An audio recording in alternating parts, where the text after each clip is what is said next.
We'll call the meeting to order, and the next bill for our consideration is Senate File 74, Special Districts, Reversal of Dissolution for Non-Compliance. Senator Cooper, this is your bill. Go ahead. Thank you, Mr. Chairman. It's Ed Cooper, Center District 20, and with me is Jeremiah Raymond with the Wyoming County Commissioners Association. This bill was brought to me by Mr. Raymond and our county commissioners in one of the counties in my district. Had a little malfunction at the end of the year and didn't get their reporting done on their fire district board. And due to the way the statute is written, even though the paperwork was actually turned in on roughly December 31st, it wasn't received until January 3rd or 4th. And by statute, that means that the district has to be dissolved. So what we're doing here, the bill itself starts basically on page 3, line 1. And what it says is a Board of County Commissioners may, by resolution, reinstate a district or cease dissolution procedures required under subsection B of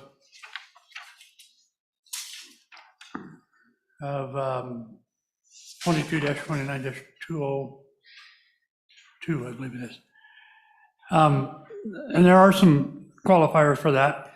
The district shall become compliant no later than April 1st.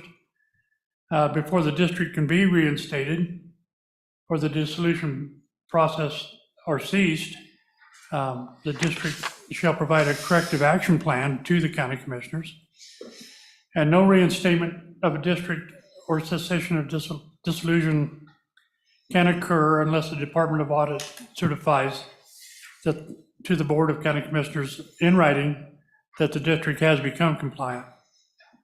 On page 4, line 2, it gives some a little bit more information for you. A district reinstated under this subsection shall be deemed to have never been dissolved.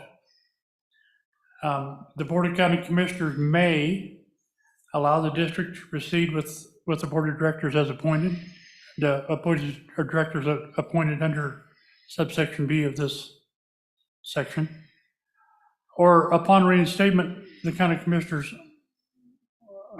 may declare the Board of Directors vacant and fill the board by appointment.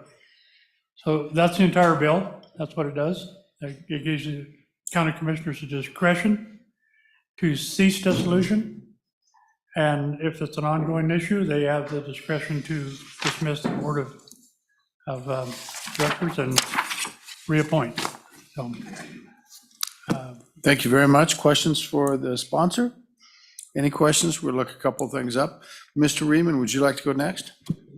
Thank you, Mr. Chairman, members of the committee. I'm Jeremiah Riemann here on behalf of the Wyoming County Commissioners Association. Appreciate your consideration and support of this legislation.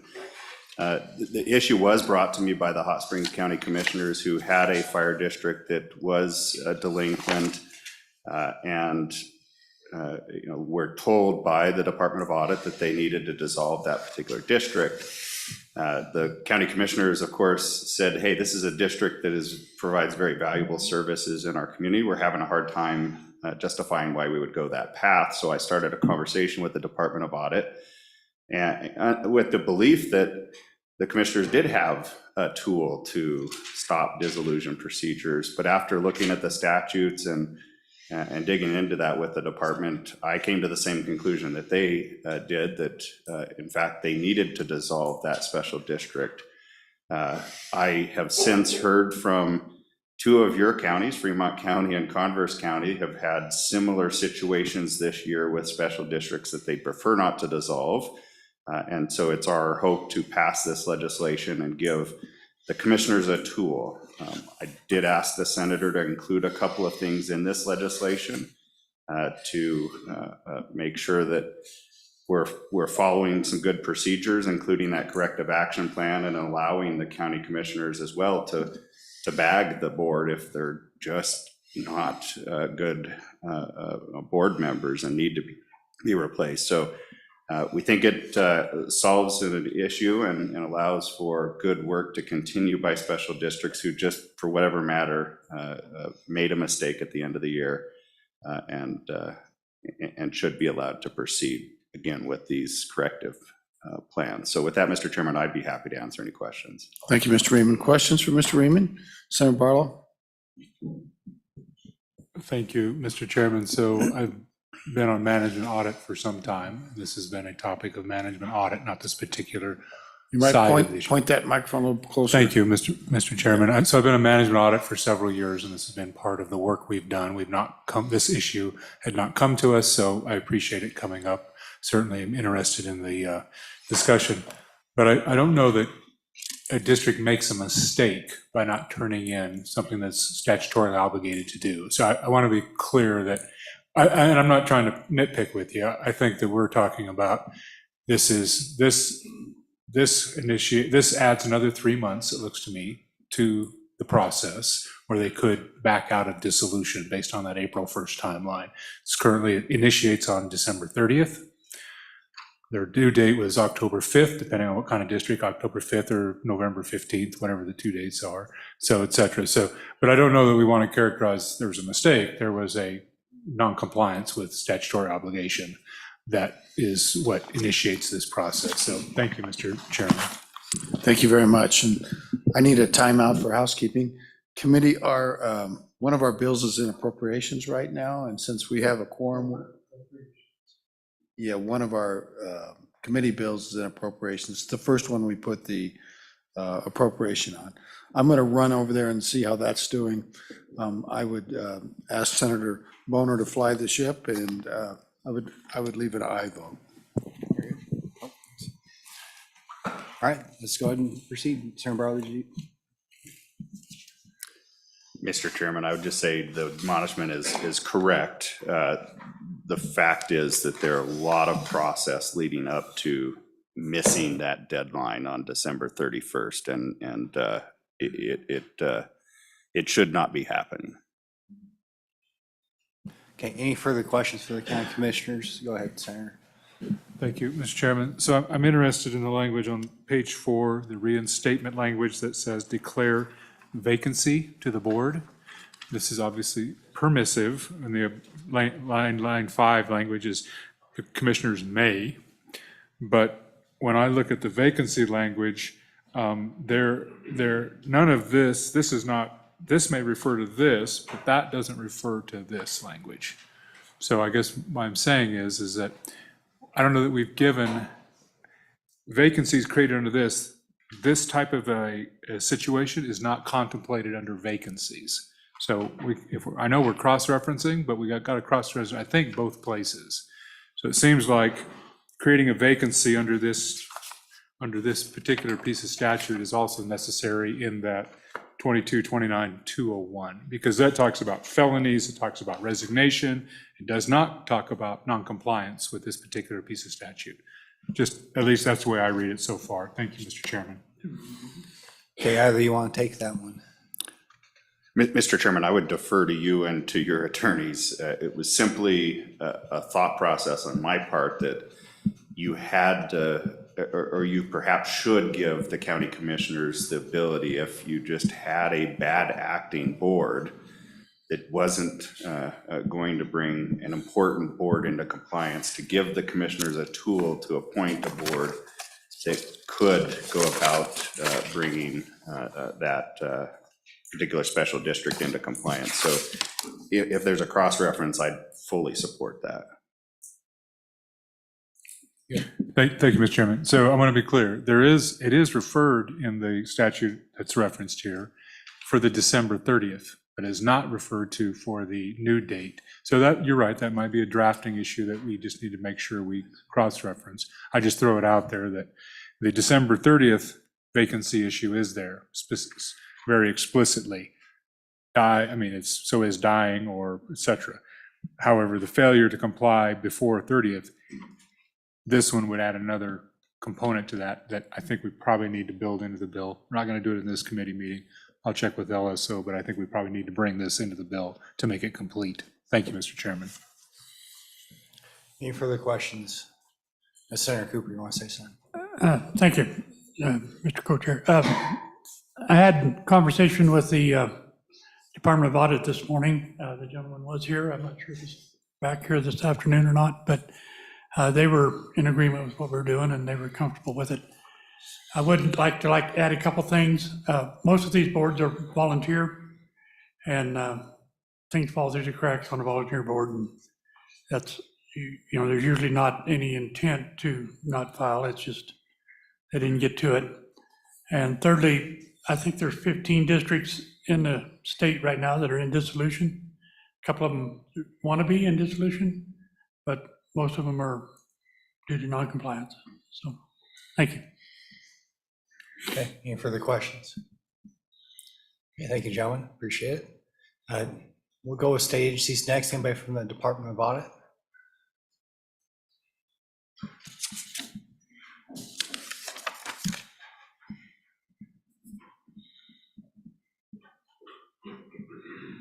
You're welcome, sir. Please introduce yourself for the record and proceed with your testimony.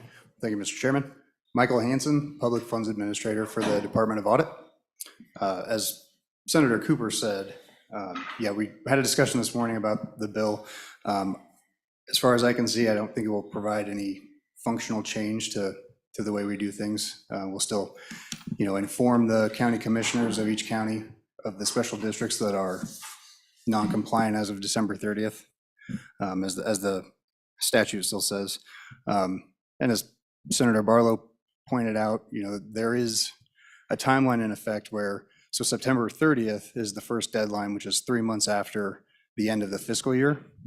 And then the December 30th, another 3 months later. So that the special districts have 6 full months to report and be in compliance with the financial reporting requirements that are laid forth in 91507. And as Senator Cooper said, there's about 15 special districts that were up for dissolution this year that were not compliant as of the end of December 30th.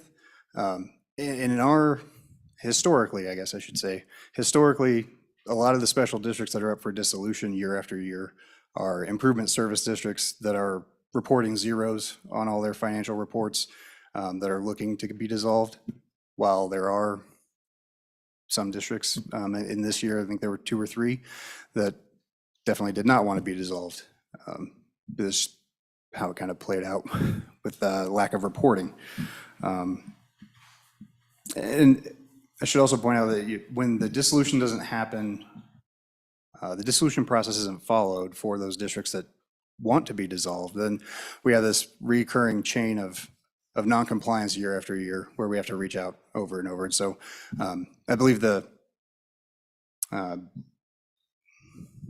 focus on this the statute for dissolution came about this year because we did some research into what the statutes actually say needs to be done for dissolution. And the leading up to that was discussions with Management Audit Committee about how many districts are actually up for dissolution every year, and then how many actually do get dissolved, which we don't have feedback from county commissioners as far as what is being done for those dissolution processes. So just a little bit of background on that, and then I'll stand for questions. Any questions for the Department of Audit? Okay, thank you, sir. Appreciate it. Okay, anybody that's representing special districts, we'll give you a chance. Okay, we'll just open up to anybody in public comment. Anybody in the room? Anybody online? Not for this bill. Okay. Okay, last chance. Going once, going twice. Public comment is closed. Committee, what's your pleasure? Move bill. Okay, moved by Senator Barlow. Any discussion or amendments?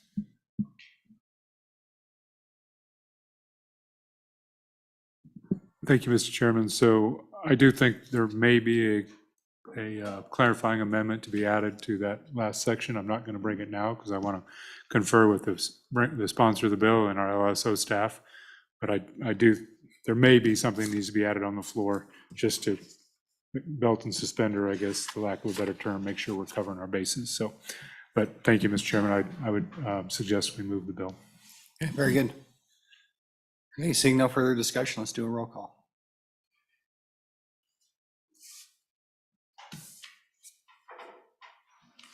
Senator Barlow, Aye.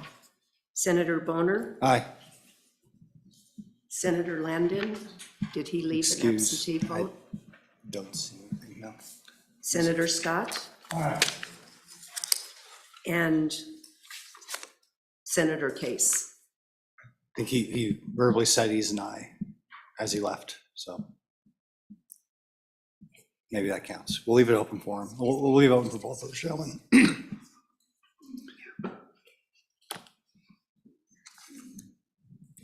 Okay, looks like we're done with that one. Next up is Senate File 79. Is the sponsor here? Oh, there he is. Go ahead. Yeah, no, however you want, yeah. Thank you, Mr. Chairman. So members of the committee and to the public, Senate File 79, if you'll recall from our last session, there was a bill that was brought by Senator Nethercott to try to rectify a conflict or a challenge that is occurring with our malt beverage franchise agreement, our Liquor Control Act, if you will, regarding malt beverages. There was a commitment by the parties involved to work together over the interim and bring forth a solution that they agreed on. This is that solution. They brought it back to Senator Nethercott and to myself and some others. I agreed to because our Senator Nethercott was the chairman at that point and had a lot of things on her plate. I agreed to take it up. And I think it's fairly, it is new statute that modifies how some current statute is utilized. And I think probably, Mr. Chairman, it's probably best for the interested parties to kind of explain the bill, and then we can walk through the bill as they explain it, or at the end, however you so choose, Mr. Chairman. Okay, thank you, Senator. Welcome to corporations. Feel free to introduce yourself and proceed with your testimony. Thank you, Mr. Chairman. Members of the committee, my name is Michelle Forrester. I'm the Executive Director of the Wyoming Craft Brewers Guild, the nonprofit trade association that represents and protects the interests of craft breweries across the state of Wyoming. Senate File 79 makes an adjustment to the portion of Title 12 which governs relationships between wholesalers and breweries. The adjustment is that it allows for small breweries, those breweries who produce under 25,000 barrels a year, to exit a relationship with their wholesaler, quote unquote, without cause. At this time, that is not allowed in the statute, which creates a scenario in which a brewer could be held perpetually in a relationship with the wholesaler without cause to exit and pursue a new one, should the relationship become unhealthy. This obviously presents an issue to our small breweries as they lack the leverage and mobility they need to make decisions about their small business. Senate File 79 makes this adjustment, remedies the problem without damaging or removing protections for wholesalers that were the purpose and the intention of the legislation in the beginning when it was enacted in the 1990s, decades ago. At the time, craft breweries didn't exist in any significant number, so they obviously were not taken into consideration when the legislation was put forward. What you have before you is the result of a long worked for compromise between the brewers of Wyoming and the wholesalers. Every word and intention in that bill has been carefully negotiated and vetted by both parties, and the parties are in agreement. So as such, the Wyoming Craft Brewers Guild and its members fully support the legislation as it is written. And I'd be happy to stand for any questions you may have. Thank you, Mr. Chairman. Okay, thanks. Appreciate any questions for the craft brewers. Thank you very much. Mr. Chairman, Nick Agopi, and I represent the Wyoming Beer Distributors Association. Today in the audience, we have our Executive Director, Laura Grott, and one of our distributor owners, Brittany Weber with Bison Beverage. They could answer any detailed questions if you have them. We're here today to stand in support of Senate File 79 and ask you to move this bill to the floor of the Senate. This bill retains the three-tier system currently outlined in the Malt Beverage Franchise Act. And by providing this new right to terminate without cause, I believe is a recognition of the relationship that the craft brewers have with the wholesalers here. It is consistent with what we're seeing currently in practice and provides an opportunity for the craft brewers. It allows us to acknowledge a change in the marketplace and acknowledge and help our small craft breweries in this state move forward. And with that, I'd stand for any questions and ask for your support. Any questions? Senator Barlow? Thank you, Mr. Chairman. So based on the structure of this bill and the three-tier system, if there were actually a contract between two parties, does this in any way impede or cloud the contract that they would have outside of a franchise agreement? Thank you, Mr. Chairman. Go ahead. Mr. Chairman, it's my understanding that the franchise law represents the floor from which we operate. And so any contract that does not provide for this the craft brewer would now have the right to exit that contract without having to make a show cause for that. And so it's our understanding that this would supplant any of that moving forward. The contract terms would still be in place to address other issues that arose. And as this bill envisions, that contract could potentially already spell out what that fair market value payment is to complete the transaction or complete the termination.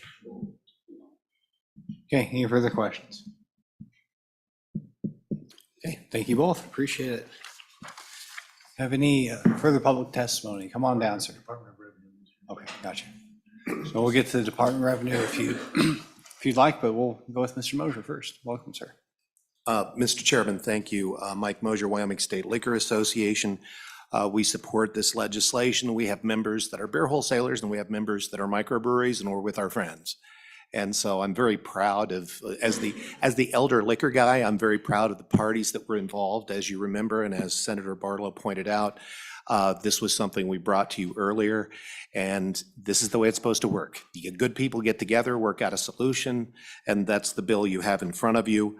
Within the liquor industry, we sometimes have family disputes, but we resolve them within the family, and that's what I feel this bill is. So I have not heard of any resistance to this bill from our end, and like I said, we have hundreds of members in all gamuts of the industry itself. So I couldn't do a better job than the two prior speakers did in explaining the bill, just to let you know that we're all in, and I'll take any questions. Any questions for Mr. Mosier? Senator Scott? Mr. Chairman, can you give us a 2 or 3 sentence summary of the need for the bill?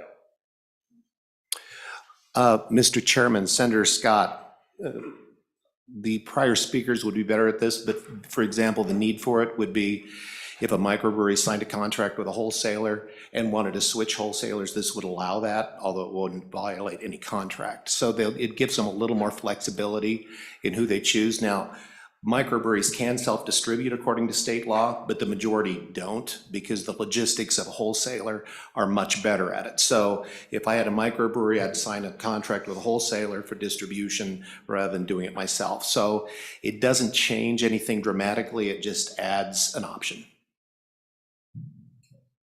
Any further questions? Thank you, Mr. Chairman. Thanks, Thanks, sir. Committee. Okay, Department of Revenue, is anybody there wanting to testify? No.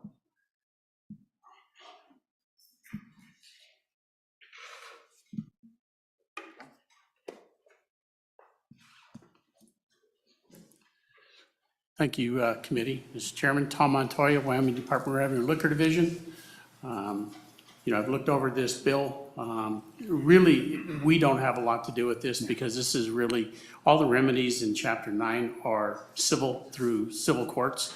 But the reason I took a look at it was just to make sure it's not in conflict with any state statutes or with any federal laws, because microbreweries, wholesalers, breweries all have to be licensed on the federal level as well.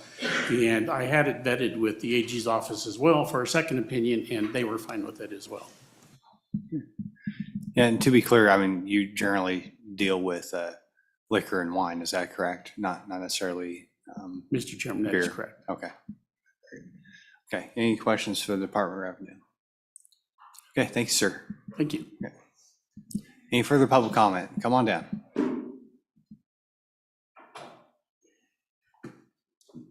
Hi, thank you. Zach Padilla, I'm the owner of the Bomb Beverage. I am speaking against this bill. I'm the proud owner of the Bomb Beverage located right here in Cheyenne, Wyoming. We've been calling it Bomb Beverage 2.0 because this is our second attempt to prove a point. Our point being that macro brands like Bud, Miller, and Coors don't make up the entire industry. They are Goliaths and there are many Davids. In this case, I am clearly one of the Davids. However, in Wyoming, I'm the only David. I'm the only small, solely craft distributorship in the state. If this bill passes, it will destroy any opportunity for another like me. I created my company to give the large distributors a run for their money. Before I started selling beer, the industry was clearly an oligopoly. In order to push the beer industry forward in Wyoming, I had to create competition. We were successful in our first attempt and were bought out in 2021. Since then, I relaunched this idea in Cheyenne and have been successful so far. This bill is a bill that is directly related to my work and the reason for my work. This bill states that any brand over 25,000 barrels is excluded from this bill. So essentially, this bill is saying that the larger distributors are too big to fail. What am I and what are the small businesses? What this bill is doing is saying that my small business doesn't matter. The purpose for franchise state law is to protect the distributor from the Bud, the Millers, the Coors, and I hate to say it, but these other distributors are the Buds, the Millers, the Coors. And franchise state law was implemented to protect me. The reason my company exists is to support the small breweries and give them a fighting chance in the market. Please consider a moment to hear what I'm saying before you pass this bill. If this bill passes, I ask you to consider where there will be any encouragement for someone like me to start again, start from scratch and build something from nothing. When we sold the business in 2021, 80% of our contracts with our suppliers were paid out to us in our buyout. The other 20% was essentially our assets, such as our coolers, our trucks, our inventory. This bill means that the contracts that I have are worthless because they all fall under 25,000 barrels. I got into this business to prove a point that anyone that applies themselves can be successful. As our leadership in Wyoming, I expect you to protect and serve your constituency, most of which are small business owners dreaming the American dream. I was able to live that dream, and all I'm asking you to do is consider the fact that this bill directly affects my ability to work. Okay, thank you, sir. Any questions? Senator Barlow. Thank you, and thank you for being here, and thank you for the email. I appreciate that. I appreciate a bit of a dialogue. So if I could, Mr. Chairman, so it seems like not having this bill gives you the ability to have a captive market. And that does not allow the craft brewers themselves freedom to make a choice or change their choices. So I don't know, I mean, I understand that this is going to alter a business model that you're familiar with. But on the other side of it, the people that you represent, they are also captive to that same business model that you may get the advantage of. I don't know that they get the same advantage of. Not because they may not do business with you, because they may do business with somebody else. So how would you respond to that? What's the nuance in that allows you as a small business distributor, smaller volume distributor, I'll say it that way. Sure. Smaller volume distributor to have some level of protection and still give the craft brewers some latitude to make choices where they may not otherwise be able to. Thank you, Mr. Chairman. Go ahead, sir. So the concern that I have in the balance in all of this, I completely understand the intended consequences of the bill. It makes perfect sense that the small brewers should have a say in how they are functioning in their territory. That makes perfect sense. However, the reason I created my company was because they weren't getting good representation. So I wanted to give them another option and build something to where I could make a living off of it and prove to my competitors that better customer service, better brands, running a better business would be more effective for the small brewers. So although franchise state law would keep them with me, there is nothing holding them to working with me, given the fact that I can't build to a point where I can take on my competition. So under the circumstances, all I'm talking about is the perceived value, and the way the law is written says that fair market value is due if the brewery or another distributor were to take me out. But fair market value is ambiguous. And it makes the conversation less valuable for me to be able to continue to invest and support small businesses, small breweries. Any further questions? Go ahead. Thank you, and I appreciate, we've gone to a little bit different place. That's the fair market value issue. There's an arbitration process in this. Certainly, the Constitution of Wyoming has, if you're going to take something, it's due and fair, just compensation and due process. It's kind of an eminent domain type thing, but, and I think in the way this arbitration process is laid out, somebody, the individual, the end parties would have due process and just compensation. Potentially. Now, obviously, can be a disagreement about what's just compensation, and we have courts that deal with that. So anyway, I do appreciate it. Like I said, we went a little different place with this last one. That is also interesting, but thank you for your testimony. Thank you, Mr. Chairman. Okay, would you like to respond, sir? Only thing I want to say is, you know, I'm so small, as minute as I am to the industry. My goal right now is to take over 1% of the market. That's all I want. That's all I need, which means that I also can't afford arbitration. I can't afford lawyers to be able to help protect my business. And this gives my competitors a chance to take me out. And sometimes that just means that they could be doing it for sport. Okay, any further questions? Senator Barlow. Thank you, Mr. Chairman. So to be clear, I think it's the franchisor who can initiate this process, not a competitor of yours. It's actually the microbrewer that can initiate this process, not a competitor. I think that's the way I understand the structure of the bill. But thank you, Mr. Chairman. And if I understand it incorrectly, I care to be corrected. Thank you.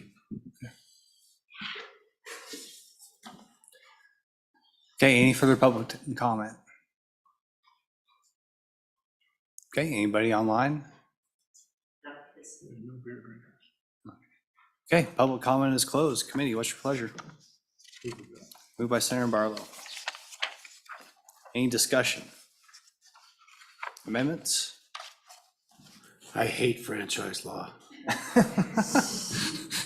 It is so sticky and, you know, carved out these economic interests and protect distributors from franchisors, you know, it's always a mess. Okay, yes, Senator Barlow. Mr. Chairman, such a short statement and so much to say afterwards. Well, and to be clear, Mr. Chairman, I think that's exactly what this is trying to get rid of, something that is, some folks feel is particularly egregious for a particular size and type of business in Wyoming. Certainly, we have another side of that business, that three-tiered system, and an individual here that represents a different perspective. To me, when I look at it, if you're doing the things that we're talking about, good customer service, folks, and all the right things, no one has a reason to leave you, whether you're a large distributor or a small one. And this is maybe a little bit of a balancing, if you will, for a particular subclass of this industry. Maybe unfair to some, or maybe perceived as unfair, but I think there is a balancing. Thank you, Mr. Chairman. Okay, any further comments? Comments, amendments? Okay, seeing none, we'll go and do a roll call. Senator Barlow? Senator Boner? Senator Landon did not leave. Okay. Senator Scott? And Mr. Chairman? I'll leave an aye.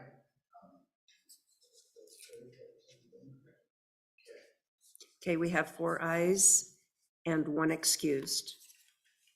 I promise you, Senator Landon is hard at work chairing the judiciary committee, which is hearing all the tax.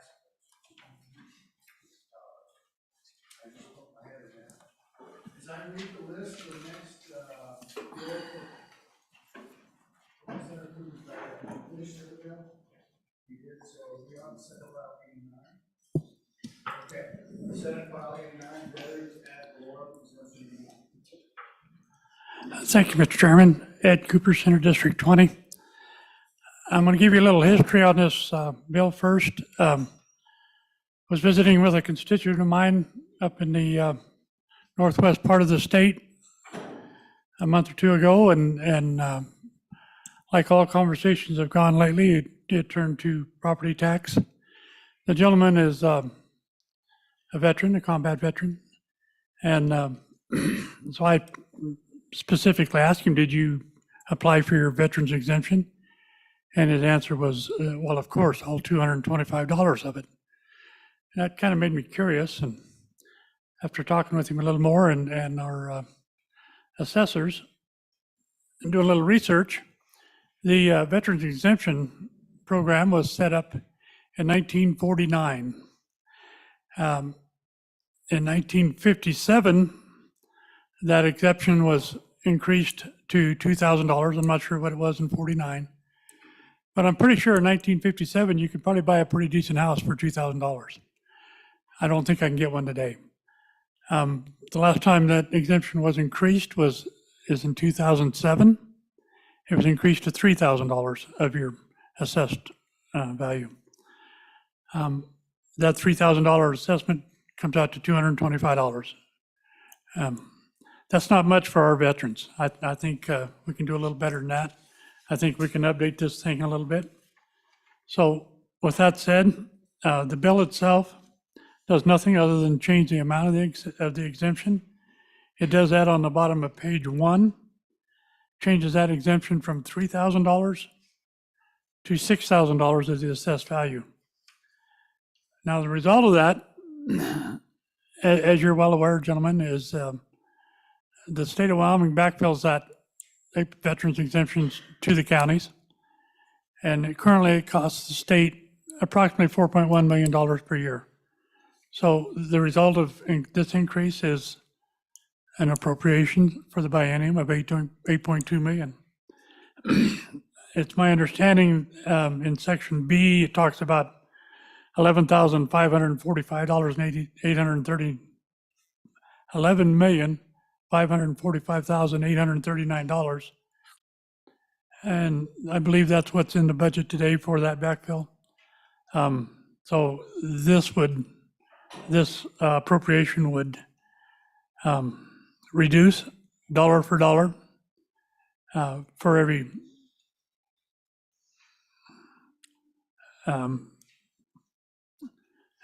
dollar amount in excess of the $11,545,000. So it's a real simple bill. The question is $6,000 too much, not enough? I don't know that answer. To be quite truthful with you, I pulled that number out of the air. I looked at a bigger number to start with, and I felt it was a considerable expense for the state. But I backed back down to the 6,000 and said, let's take a good hard look at it and get a good discussion on it and decide if that is the right number. And with that, gentlemen, that's where I'm at. Thank you very much, Senator Cooper. Questions for Senator Cooper? Senator Scott. Microphone for Senator Scott, please. There you go. Two questions. One, could you repeat the date when the 3,000 was set here? Senator Cooper, I believe you said 2007, right? Yeah, Mr. Chairman, Senator Scott, yes, that was in 2007, the only time from 1957 took the current date that number was adjusted. Keep going, Senator Scott. Mr. Chairman, and 6,000 assessed value, that would translate into, what, about 75,000 fair market value? I haven't done the math. Senator Cooper? Mr. Chairman, It's, Senator Case, I don't know 9.5%. how that would translate as far as fair market value. We can do it. The total dollar amount exemption to the veteran would be about $450.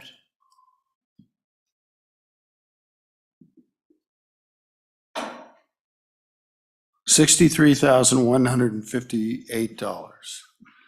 Now we know. And the way that's done is there's something called the assessment ratio. And if you recall in the Constitution, it talks about the levels of the assessment ratios, minerals at full value, industrial property at 11.5%, and all other property at 9.5%. So I divided $6,000 by 9.5%, and I got the $63,000 plus. Did I do that right, Mr. Koenig? Thank you. Still got it from the Revenue Committee. Mr. Cooper, Senator Cooper. That's how you get it. Mr. Chairman, so Senator Scott. this would be average house in the state's worth, what, fair market value now, somewhere around 250,000? I would guess statewide, just a guess. You're probably in the ballpark, yes. If Teton County, the average house would be, Yeah. 2 million, a million, yeah, $2 million. 390 statewide. And that rolls in the weight of Teton County, right? Okay. Mr. Chairman? Yes, sir. So we're talking about not the full value of the typical house? No, but no. A significant increase in what it would be worth. Okay. So if we go with a $300,000 figure and this is 63,000, it's about 20%. Any other questions for Senator Cooper? Any other questions? Thanks, Senator Cooper. Let's see who else wants to weigh in on this. Yes, sir. You look very official. Mr. Chairman, I'm Chris Smith from the Wyoming Military Department. How do you do, Here to sir? represent the Veterans Commission as well. Unfortunately, our Executive Director, Tim Shepard, is in DC for a set of meetings. General Porter's also not available, so you got kind of the third string. And your last name's Smith? Smith. Yes, sir. Thank Yes. you, Ms. Smith. Welcome, and thank you for your service. Thank you, Mr. Chairman. Obviously, the Veterans Commission is very much in support of this. As Senator Cooper said, the last increase was 2007. Inflation alone would have raised that to something like 4,500 to 4,700 in terms of assessed value. If you run a calculator on the internet, we're talking about an increase from 225 to 450 to actual in the pocket of the veterans. This legislature has been very supportive of veterans in Wyoming. It is an expensive proposition because we do have tens of thousands of veterans. We seem to attract them given the various things that the legislature has done. So the bottom line is the Veterans Commission and the Wyoming Military Department are supportive of increasing this and appreciate Senator Cooper for bringing this bill. With that, I'll stand for any questions. Thank you, Mr. Smith. Questions for Mr. Smith? Are you trying, Senator Scott? Could we have Senator Scott's microphone? It's coming. Okay. Where you have a couple that owns a home and they're both veterans, both husband and wife are veterans, and we do get that, I suppose, in this day and age. Is it just one exemption for the whole household or is it two exemptions? Mr. Smith, do you know? Mr. Chairman, Senator Scott, I don't know. Does anyone know? Go ahead. They get both. Both. Okay. We just had an example walk in the room. Maybe so, yeah. Any other questions for Mr. Smith? Thank you very much, Thank you, Mr. Mr. Smith. Chairman. Tell everybody hi. Of course. Let's hear from the Department of Revenue.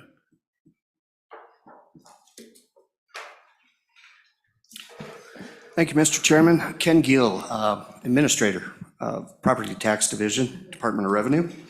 Do you feel like we're both in the wrong committee, kind of? I'm sorry, I feel like we're both in the wrong committee, sort of. Mr. Chairman. Yeah, it's nice to see you Yeah, again, for sure. Good to see you. Very simple bill. Obviously, it goes from 3,000 assessed to 6,000. Your math is correct, 63,000 in fair market value. About $413 in exemption in tax dollars, and that's using the statewide average mill levy of 68.773 mills. So that is the average savings. At one time, before 2007, just to give you a little history, this had a lifetime benefit of $800 total. So that veteran could save $800 total over their lifetime, and then they didn't get the exemption anymore. And in 2007, the legislature changed that and made it a lifetime benefit at that point in time, as long as it's funded. So it was a big change in 2007. Those veterans that had used their $800 previously and had expended it all, they were brought back in and they could receive this exemption again. And of course, the question that came up, if husband and wife both are veterans, they both get it. So they would get a $12,000 exemption if this proposal should pass. And with that, sir, I would stand for any questions. Thank you, Mr. Gill. Questions for Mr. Gill? Senator Barlow? Thank you, Mr. Chairman. Mr. Gillum, so I see the effective date is, I mean, basically, we're putting this in effect for July 2025, and that's in subsection 3. And then we have,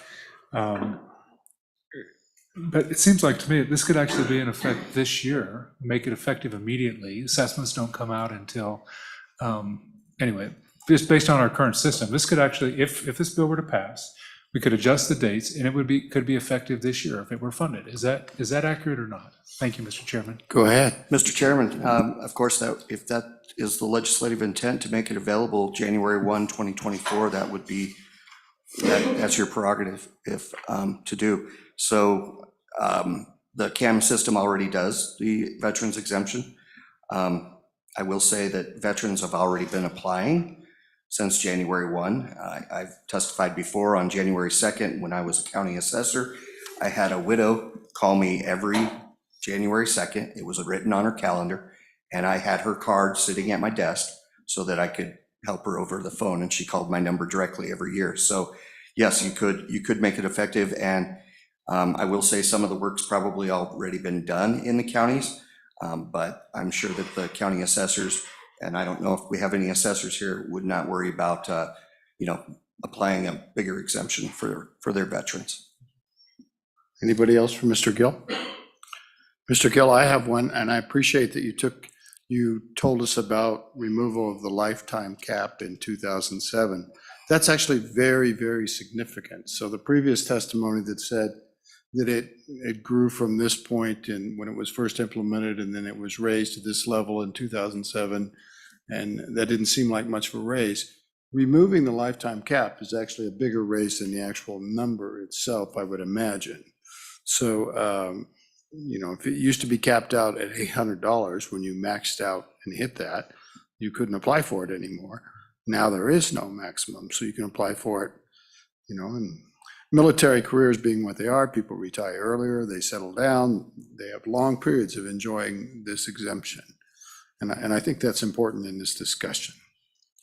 Mr. Gill, do I have that right? You do, Mr. Chairman. And a lot of veterans didn't know that the law changed in 2007. So it was up to the local offices to get the word out there, to let them know that they do qualify for this exemption again. And, if they missed a year, they were like, oh, how did I miss this? But yeah, it was a very busy time in 2007-8 when that law changed in the local offices. And would you say again what the number is for the exemption under this proposed bill? Under this proposed bill, it would be $413. And right now it's about 220. It's right in that. Yeah, so it doubles, but It back doubles to, it. if you had 2020 and you were capped at 8 years back in 2007, you'd be done in 4 years. Now you can go 20, 30 years. That's a big change.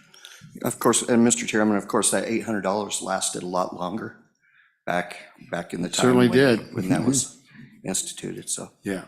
Okay, any further questions for Mr. Gill? Any further questions? Who else would like to testify on this bill? Yes, sir.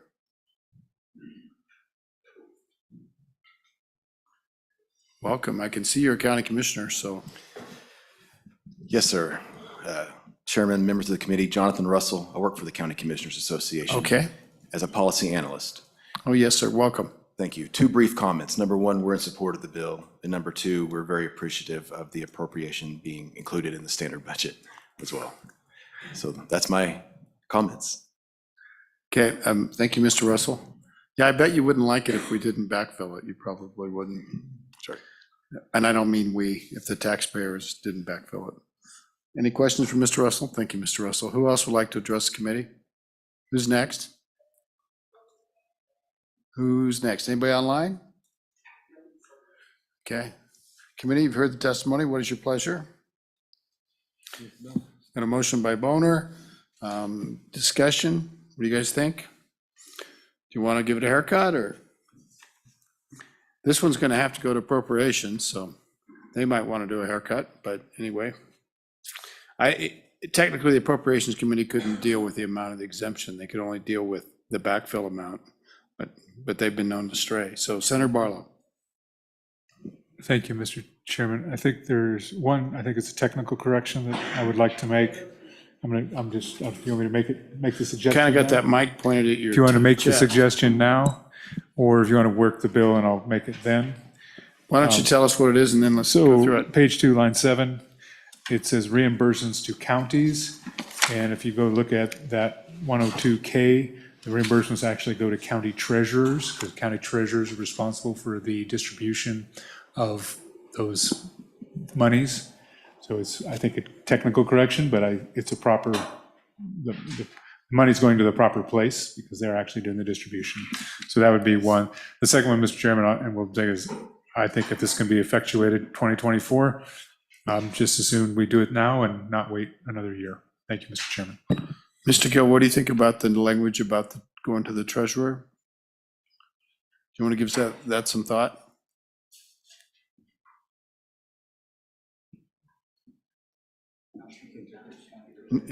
Okay, just for people online who didn't hear that, Mr. Gill said he wasn't sure at that point mattered. But let's go ahead. So are you making any motions, Senator Barlow? Thank you, Mr. Chairman. So I move to strike counties and insert county treasurers, page 2, line 7. And Okay. Mr. Chairman, if I could, this is the language that comes out of, for the purpose of K, which is referenced below, K, says, shall reimburse each county treasurer for the amount of taxes that would be collected. So I'm just being consistent with what K is, and K refers to not counties, but county treasurers. Okay, any questions on this one? Mr. Chairman, Senator Scott?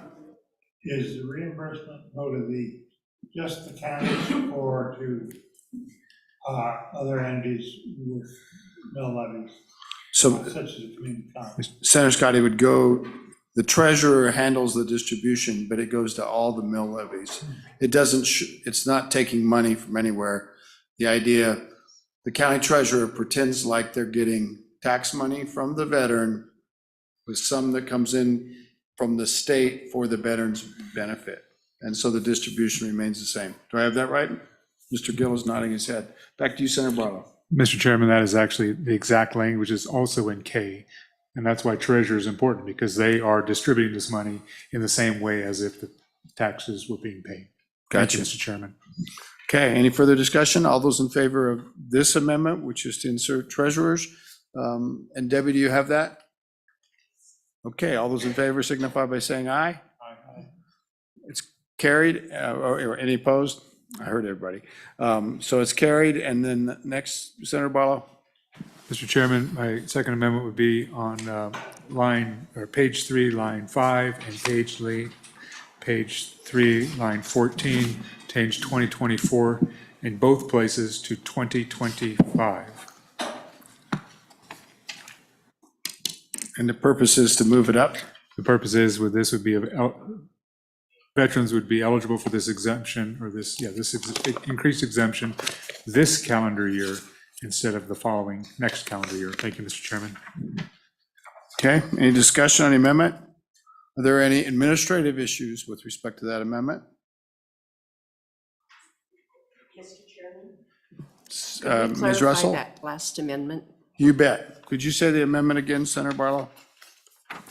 Mr. Chairman, it would change 2 dates in the bill, page 3, line 5, 2025 will be stricken and insert 2024. Same page, 3, line 14, strike 2025, insert 2024. Thank you, Mr. Chairman. Senator Scott, Chairman, assuming this bill becomes. let's get your microphone on. It's coming, you don't have to touch it. I'm controlling it with my mind. Go ahead, Senator Scott. Mr. Chairman, assuming the bill became law approximately March 15th, where in the assessment process would we be at that point? Let's see, assessment notices would go out in September. Come up, Mr. Gill.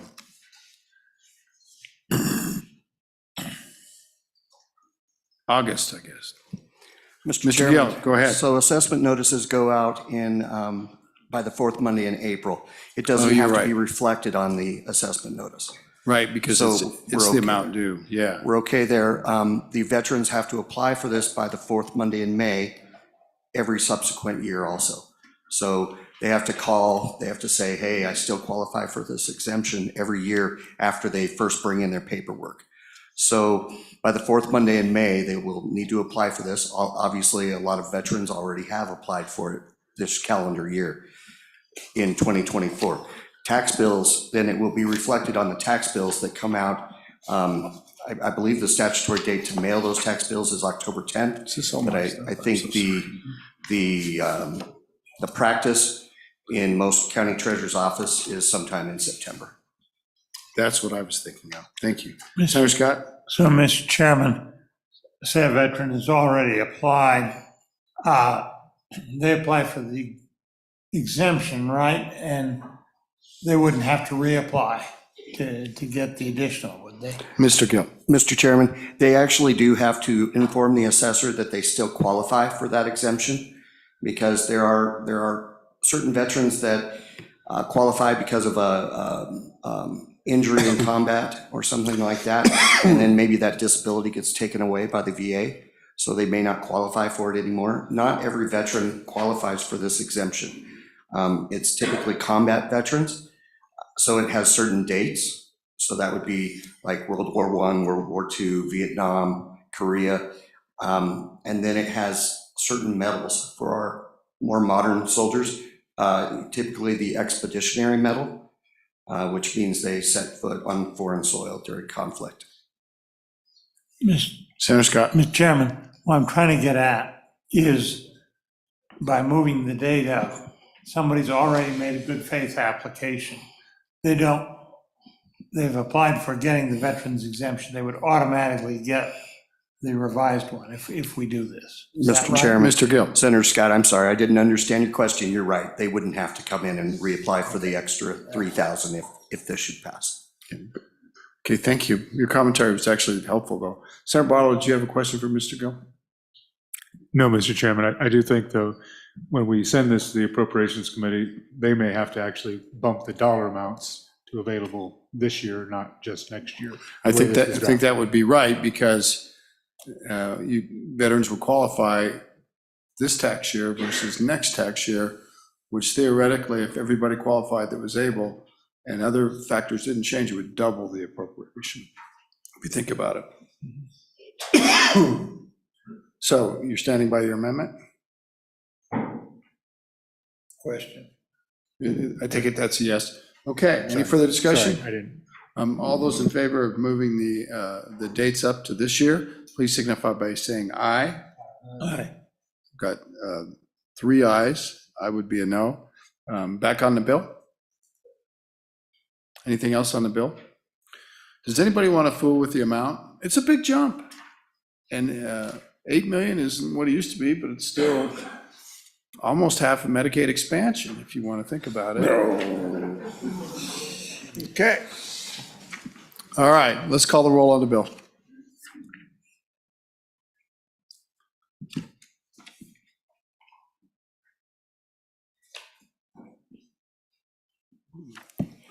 Senator Barlow? Aye. Senator Boner? Aye.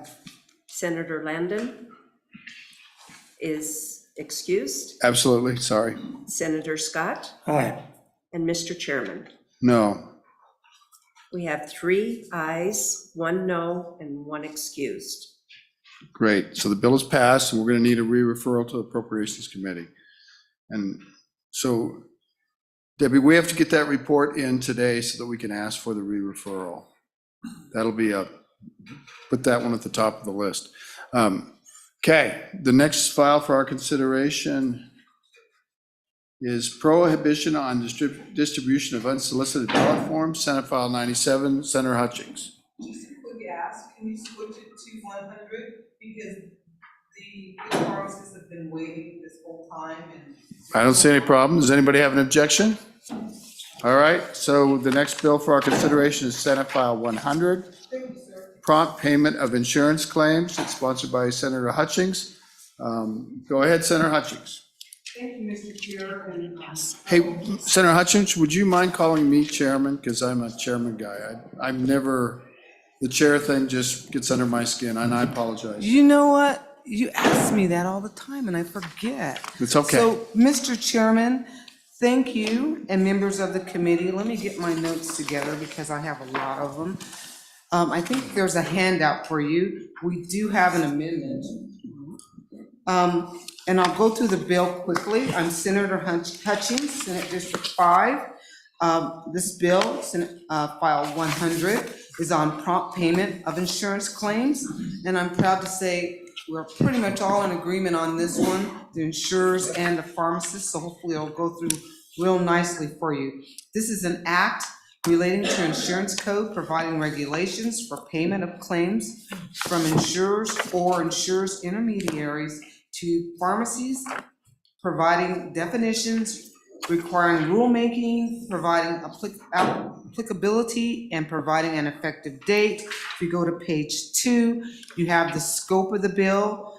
The following provisions apply to situations where there is a contract between an insurer and insurer's intermediary and a pharmacy regarding the payment of insurance claims for pharmacy services pursuant to the Wyoming statute. You have definitions. On page 3, we go to line 11, the payment of claims to pharmacy providers. A contract between the insurer shall require the insurer or the insurer's intermediary to make payment to the pharmacy for all claims, which were defined on the pages before, submitted by a pharmacy within an applicable number of calendar days after the date of the claim. We go to page 4, claims submitted electronically or any other means. A contract between them shall include information regarding prescription drug coverage offered by the insurer or the insurer's intermediary, under which the pharmacy is legally obligated either directly or through an intermediary, such as a pharmacy benefit manager. And we go to line 18. If the insurer or the insurer's intermediary does not make the payment within a certain amount of calendar days, after a claim is submitted, there is they shall pay interest to the pharmacy at a rate of 18%. That's going on to page 5. And then we have what a clean claim is considered to be. If the insurer shall and then if you go to section E, we have an amendment there, and I think you guys have a copy of that, which we'll talk about later. They shall notify the pharmacy of their determination within 10 days. Go on to page 6. More information about payment of claims and another part of the amendment. And at the bottom, no insurer shall directly or indirectly charge a pharmacy or hold a pharmacy responsible for fees associated with a claim. We go to page 7 and we talk about claims to be accepted or rejected and attorney's fees. The Department of Insurance shall promulgate rules. And page 8, we have the effective date. And with that, Mr. Chairman, I have Mrs. Linda Carroll beside me. She'll answer any question I can. Thank you, Senator Hutchings. Questions for Senator Hutchings? Any questions? Thank you. And the last name is Carol. Did you want to say anything? Mr. Chairman, I do have testimony, but if you wanted to call on state agencies first, I'm. Let's get you, since you're helping the sponsor right here.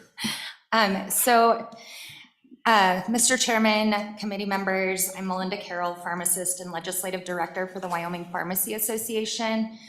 This bill was brought to Senator Hutchings because of our current prompt payment laws that we have on the books do not apply to pharmacies because we are not directly contracted with an insurer. We're contracted with a middleman called a PBM that is then contracted with the insurer. So this is just giving us parity with other healthcare providers to have prompt payment language in statute for us. And the reason why prompt payment of pharmacy claims is essential, it helps bolster the financial stability of our local pharmacies that have really been struggling. This bill extends an economic lifeline to the core of our healthcare system in those smaller communities. And over the recent months, the Pharmacy Association, in collaboration with Senator Hutchings, crafted this piece of legislation. After being approached by industry representatives, it was determined that with the few small tweaks, the amendments that are presented, we could come to an agreement on this bill that retains its core purpose and earned broad-based endorsement of all engaged in dialogue. It has been a journey of compromise and mutual understanding, which the Pharmacy Association greatly appreciates. I stand before you today asking the committee members to adopt the proposed amendments and move this bill onto the Senate floor, showing a clear commitment to supporting the viability of our indispensable local pharmacies. With that, I would like to thank the committee for your time and consideration on this, and would stand for questions. Thank you very much. Any questions by the committee? Senator Barlow. Thank you, Mr. Chairman. So I want to clarify, Ms. Carroll, there are some services that a pharmacist would be providing, such as an immunization, that they would be eligible for prompt payment under current statute. What we're talking about here is actually the prescription side of it, where you may be going through a third party or this intermediary party. Is that accurate? Are both of those accurate? The first one, that presumption I'm making. The second one, that this is the bill, what this bill applies to. Thank you, Mr. Chairman. If you can, Ms. Carroll. Mr. Chairman, Senator Barlow, actually, our immunization services are billed through the PBM as well. So there are some claims that we can bill through the medical side. Those are services that we provide, such as health screenings, those types of things. We can bill those through the medical side. However, most services that are provided at a pharmacy is billed through the PBM. Welcome. Anybody else? Anybody else?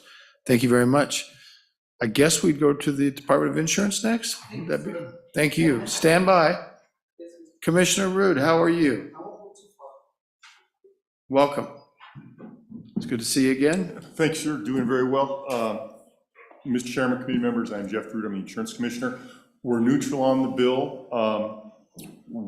We had one concern or question, but we understand there's an amendment that you will see shortly, and it does address it.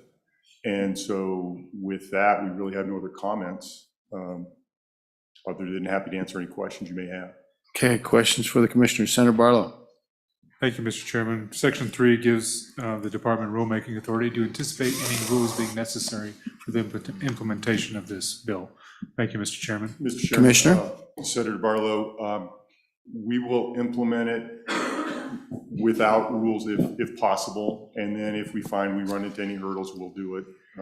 Oftentimes we are able to actually work with parties and not have to, come up preemptively with rules.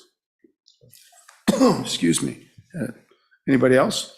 Commissioner, the amendment that you're talking about, it's not the amendment that we were giving. Let's share it with the Commissioner and make sure we're all on the same page, okay? And Commissioner, I'd give you some time to look at it. Do you want to take a second here and look at it? No, Mr. Chairman, it is the one I was previously provided, so you do have it. And like I said, that does address the one concern that I had. And it was specifically with the language on page 6, line 15, that section there where it inserts PSAOs, which are the Pharmacy Services Administrative Organizations.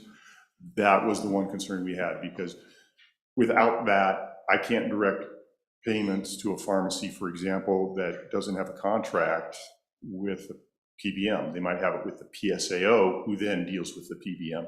And we wanted to clarify that before there's any issues. Okay, so you support this? Yes. Thank you, sir. Any other questions for the commissioner? Who else would like to address the committee? We're vastly running out of time, so. But we will, if necessary, we'll continue it upon adjournment. So I don't mean to rush you. Be very brief. Okay, that sounds very good. Mr. Chairman, members of the committee, my name is Denise Burke. I'm here on behalf of CVS Caremark, and we came up in mass, in short, to show a visual representation of the fact that we have worked very hard on this bill with our pharmacy counterparts, and we are in support as amended. This amendment. Yes, as amended, the amendment you have in front of you, sir. We do have a spokesperson online who also can address in more detail if you would like for her to do such, but we would be happy to try to answer any questions. Again, we just wanted to come up in group so you could see the support and the work that we have done collectively. And just for the record, why don't you all identify yourself?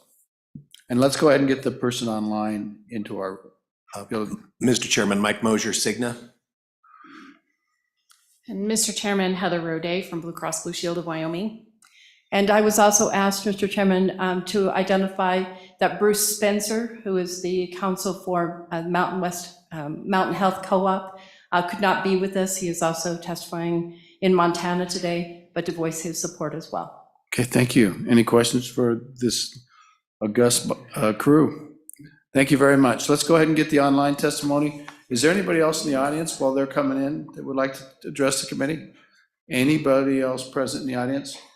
Do we have that person online? We have Matt Meyer online. I've asked him to start his video and he needs to unmute. Mr. Mark, if you hear us, could you unmute? And we're really under a time constraint, so appreciate me too if that's what you need. Absolutely, Mr. Chairman, members of the Senate committee. It's a me too. We stand in favor of Senate File 100, and thank you for your time. And sir, who do you represent?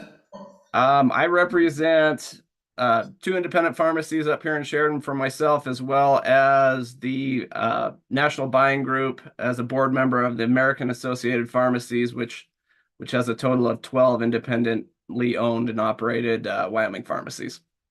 Thank you very much, sir. We're glad that you joined us today. Any questions for the committee, the gentleman? Thank you very much, sir. Is there anybody else who'd like to testify on this bill? We got one more person. Please let them in. Ms. Mack, I don't know if you heard, but we're trying desperately to get up to another meeting, so we turn it to you.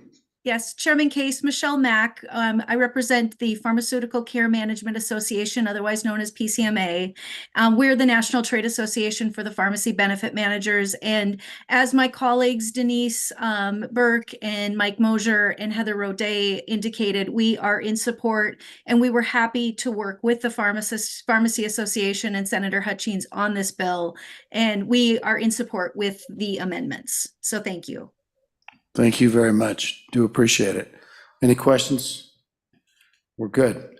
So I think we've got all the testimonies. So committee, you've heard the testimony. What is your pleasure? Move the bill. Got a lot of motions. I'll give it to Barlow and so are there any amendments? We have an amendment offered. It's 501 proposed and it goes into page 5, line 15 and page 6, line 15. That was a motion by Boner. Discussion on the amendment. All those in favor of the amendment signify by saying aye. Opposed, no. Anything else on the bill? Anything else on the bill? Senator Barlow? Mr. Chairman, I'm just going to bring this up. We're not going to dispose of it now. Page 5, line 1 into 2 talks about the interest for non-payment billed weekly. If that is a requirement on the pharmacist, you may want to think about whether you want to be billing weekly for a interest amount. Just saying, because that's what the bill says. So we don't have to discuss it now, but I just bring it up that when I look at that, it looks like a bit of a logistical nightmare. But thank you, Mr. Chairman.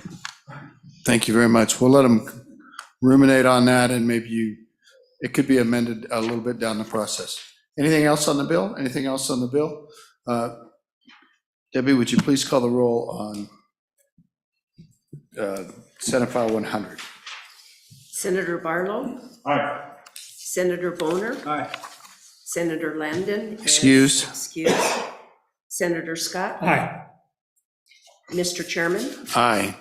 we have 4 ayes and 1 excused. Okay, well, we're adjourned. We're going to pick back up after adjournment. We'll have a light load tonight. I think there's 2 or 3 bills, so it's going to be pretty light. And yours will be the next one. Thank you, Senator Hutchings. Thank you, everybody, for coming. You got rid of a few, right? 4? You got rid of a few. Oh, you referred some? Let's see. No, we haven't killed anything.